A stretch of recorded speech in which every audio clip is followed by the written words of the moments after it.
Welcome everyone to this daily Sidereal Astrology forecast. This is for Tuesday, May 17th, 2016. I'm Athen, and this is for Sidereal. If you are new to the channel, be sure to check out the link because the signs are different. All right, so we are in the gibbous phase this week, approaching a full moon, which will be on Saturday. So there is this gaining of energy, gaining of awareness, and the sort of momentum that we're building from these past couple of weeks, roughly, since the last new moon. So the key with this is these next couple days, and just like it was yesterday, we have the sun in Taurus and the moon in Virgo, so two earth signs, right? So it's good to take things nice and slow these couple days. And I think with the moon in Virgo particularly, relating to where we can have a bit of self-improvement in our life, right? This could be taking care of the routine. Maybe it's the diet. And on an external environment, it could be taking care of the organizational aspects of our life. Seeing where there might be problems and then finding the solution to those problems. Because essentially that's what Virgo's about, right? It's about using our minds to find solutions to things that can be improved, things that can be embittered.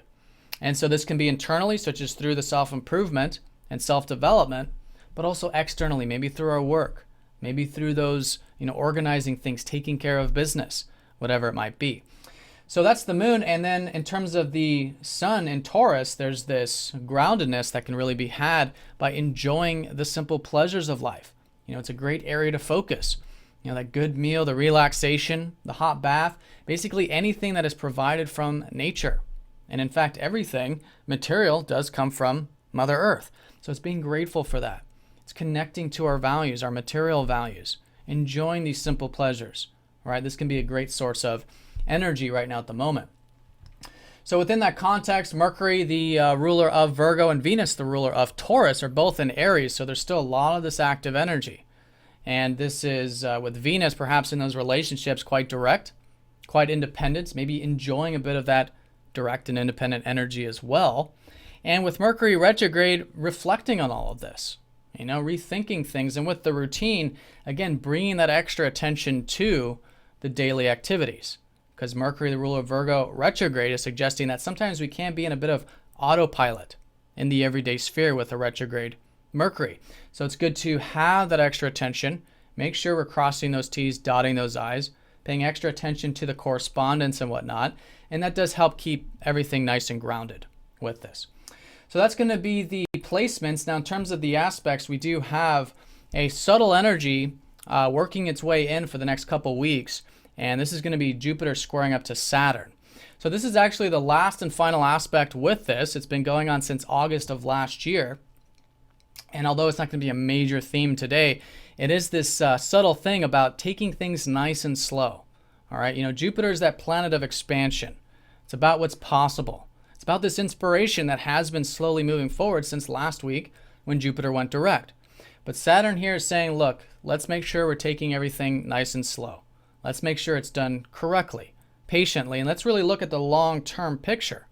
Because, Jupiter wants everything kind of now. I mean, it's still a long-term planet, but it, wants that, it has the inspiration. And then Saturn is the long-term pleasures versus the short-term ones. And in a square, it's really about that. It's really about constructively working on things in the long term.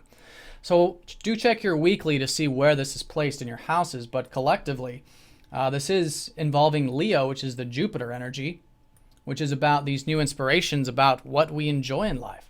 What gives us joy? What gives us that inspiration? What gives us passion? What's really close to our heart? And a lot of this is reflective still because the North Node just recently shifted into here. Jupiter's barely gaining that momentum.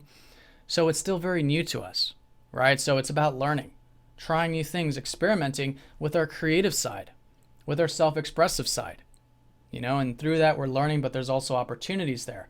So with that, taking it nice and slow with Saturn, but with Saturn and Scorpio, this is making sure that things are done real, things are done raw, that there's intimacy in what we're involved with. And this is, of course, primarily with self, the openness with self. And it's through that openness that everything else is built upon, right? Because Saturn is about building. Now, Saturn is retrograde, so we're restructuring, rebuilding, and perhaps reflecting on what we have been building in our life over the past years and how maybe there can be some adjustments, some changes. So it is more of an expression of who we truly are. Both of these fixed energies are about the truth. And here in Scorpio is the truth of our deeper self, what really matters in life to us. And in Leo, it's about our true self, you might say. That true inner spark, that true inner flame. So taking it nice and slow, like I said, it's going to be subtle, but that's going to be the general energy we're going to be working with. And, depending on which houses these are, it's really just about having that slow and steady approach with Saturn, yet seeing the possibilities with Jupiter and working on them both constructively. All right, so that's going to be the backdrop. And then today, in terms of the lunar aspects, we do have the moon sextiling up to Saturn, which could emphasize this. It's definitely possible for some of us. But here we could be having a bit of that emotional reserve. Maybe it is good for some of the productive things today, especially with all this earth energy. The sextile is an opening. So we could have that emotional mastery, the willingness to take care of some things on a productive level, or whatever it might be. But the backdrop, that Jupiter squaring Saturn, and the major theme of the day being this earth energy, right? Focusing on what gives us that material enjoyment, the pleasure, connecting to our senses on that level, and then seeing where we can continue to have growth, personal development, and finding those solutions to those things that might need to be fixed or can be fixed in our lives. All right, so I hope you guys have a fantastic day. Thanks for watching, and I'll see you all tomorrow.